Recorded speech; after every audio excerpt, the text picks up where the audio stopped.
Bonjour, donc le but de ce tuto est d'envoyer un email en automatique à un utilisateur quand on aura changé son statut dans la liste SharePoint.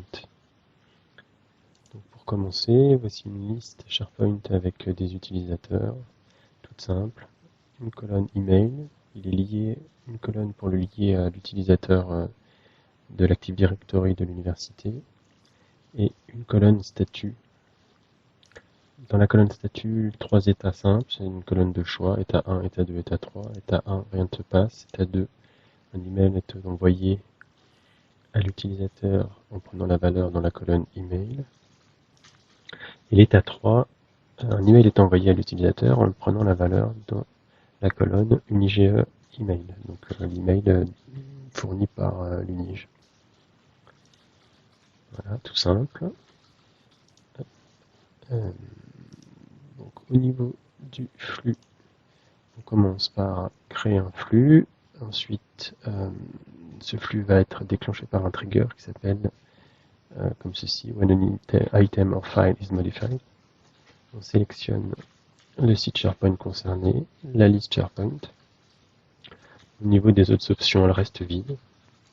Une fois qu'on a déclenché ce trigger, celui-ci nous renvoie en fait simplement la fiche l'ensemble des données de la liste SharePoint qui a été modifiée, de l'item qui a été modifié. Là, j'ai juste mis un petit switch simple, donc c'est une action add an action dans les contrôles. On a le switch qui est là. Et avec deux cas simples, donc le cas numéro 1, dans ce cas-là, on est avec un état 2 et l'action pour l'état 3. Au niveau de la valeur de vérification dans le switch, il faut rechercher, dans mon cas, statue value, parce que le champ statut étant un objet, il faut bien aller chercher la valeur qui a été sélectionnée. Une fois qu'on a fait ça, j'utilise dans cet exemple le SendMail V2 d'Outlook Office 365. On peut en utiliser d'autres fonctionnent aussi. Petite subtilité, bien vérifier avec qui il est envoyé. Là pour le coup, dans l'exemple j'ai fait très simple, il est envoyé avec moi. Dans les connecteurs.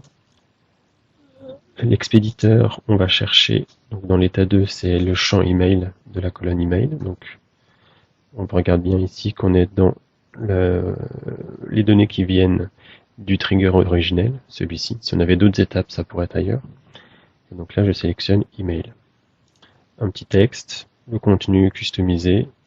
Et là, par exemple, je viens chercher la valeur du statut pour faire quelque chose de dynamique. Donc j'ai été chercher toujours la même chose, statue value, pour mettre ici. Dans l'état 3, exactement la même chose. La seule différence, c'est qu'au niveau de l'expéditeur, je vais chercher non pas l'email contenu dans la colonne email, mais dans le unige user email. Unige user étant une colonne objet avec un JSON qui contient plein d'informations. On va récupérer uniquement l'email. Une fois que ça c'est fait, on sauvegarde.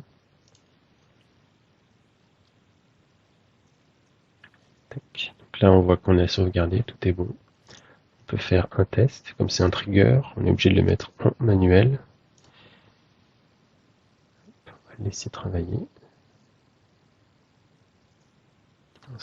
Voilà, donc là il est en attente du trigger.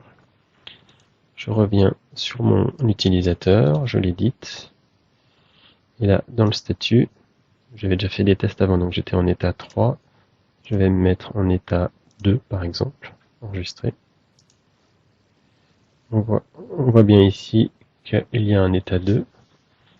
Et si je vais voir ma boîte mail, j'ai reçu un email que je vous montre tout de suite. On a bien reçu un email, votre état a changé. Votre nouveau statut est donc la valeur dynamique qui est là. L'email est envoyé sur la partie sur l'email qui est contenu dans ce champ-là. Je vous remercie.